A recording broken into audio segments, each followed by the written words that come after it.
మీకంత ప్రేమ ఉంటే పాకిస్తాన్కి వెళ్లిపోండని అసాంఘిక చర్యలకు పాల్పడే వారిని ఉద్దేశిస్తూ హితవు పలికారు ఆంధ్రప్రదేశ్ డిప్యూటీ సీఎం పవన్ కళ్యాణ్. మంగళగిరిలో జనసేన పార్టీ ఆధ్వర్యంలో ఉగ్రదాడి మృతులకు నిర్వహించిన సంతాప సభలో పవన్ కళ్యాణ్, మంత్రి నాదెండ్ల మనోహర్, ఇతర నాయకులు పాల్గొన్నారు. ఈ సందర్భంగా మృతులకు సంతాపం తెలియజేస్తూ 2 నిమిషాల పాటు మౌనం పాటించారు. అనంతరం పవన్ మాట్లాడుతూ ఉగ్రదాడి ఘటన దేశం మొత్తాన్ని కుదిపివేసిందని, పహల్గాం ప్రకంపనలు దేశమంతా వ్యాప్తించాయని తెలిపారు.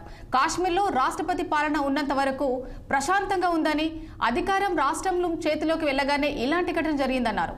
ఐడి కార్డులు చూసి హిందువా ముస్లిమా తెలుసుకొని మరి అత్యంత క్రూరంగా అమాయకుల ప్రాణాలు ఉగ్రవాదులు తీశారంటూ పవన్ ఆగ్రహం వ్యక్తం చేశారు. మన దేశం ఎప్పుడు కూడా చాలా మెత్తని దేశం. ఉగ్రవాదులకి ఎందుకు సమాధానం చెప్పలేం. మీరు నిజంగా ఆవిడ పడ్డ బాధ చూస్తే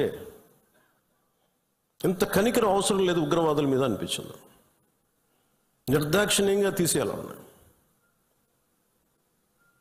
ఆవిడ అన్న మాటలు చంద్రమౌళి గారు మేము మన వైజాగ్లో కనుక, ఆయన retired employee, bank employee, retirement plan ఏం చేయాలో, పిల్లలు అమెరికా వెళ్ళిపోయి ఏం చేయాలో తెలియక జస్ట్ ఒక 5 రోజుల కన్నా వెళ్తే ప్రాణాలు పోయినాయి.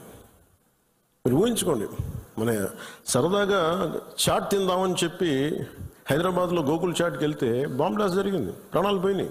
Simple chat. అలాగే పార్క్కి వెళ్దాం, లుంబిని పార్క్ వెళ్ళి కూర్చుందాం పిల్లా పాపలతో అంటే బాంబులు పేలినాయి. అంటే ఉగ్రవాదం తాలూకు పంజా అన్నిటి మీద ఉంటుంది. దీంట్లో దాదాపు 26 మంది చనిపోయారు. ఈ గుర్రాలని తీసుకెళ్ళి ఒక్కతను మటుకు ఒకే ఆయన ముస్లిం. మిగతా 25 మంది 25 మెంబర్స్ హిందూస్. అది కూడా ఆయన ఎదిరించాడు. ఆ గుర్రాలను తీసుకెళ్లే వ్యక్తి ఉగ్రవాదులు ఎదిరిస్తే ఆయన చంపేశారనేది వార్త. అంటే కశ్మీరు మనందరం ఒక అందమైన లొకేషన్ చూస్తే మేము చాలాసార్లు అంటే నాకు ఎందుకు కశ్మీర్ అనేది ప్రత్యేకంగా నాకు తగులుతూ ఉంటుందంటే, యాజ్ ఎ లీడర్ మీరందరూ కూడా as a political party stake హోల్డర్స్గా మీరందరూ you have to read history. అంటే ఇవి భవిష్యత్తులో జరగకుండా ఉండాలి అంటే దాని తాలూకు కశ్మీర్లో తూటాలు పేలితే దాని ప్రకంపనలు ఇప్పుడు మన పార్టీ దాకా ఎలా వచ్చినాయో,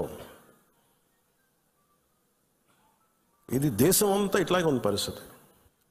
సన్నాయి నొక్కులను ఎందుకు నొక్కుతారు మీరు? When you are targeted based on your religion, let us say it. చెప్దాం దాన్ని. అంత మాత్రాన ద్వేషం అని కాదు, ఉగ్రవాదుల మీద కోపం అది. మన నాయకులు ఇంతమంది ముస్లిం నాయకులు ఉన్నారు ఇక్కడ మనకి. ఈ రోజున మనం వివక్ష చూపించామా భారతదేశంలో? మన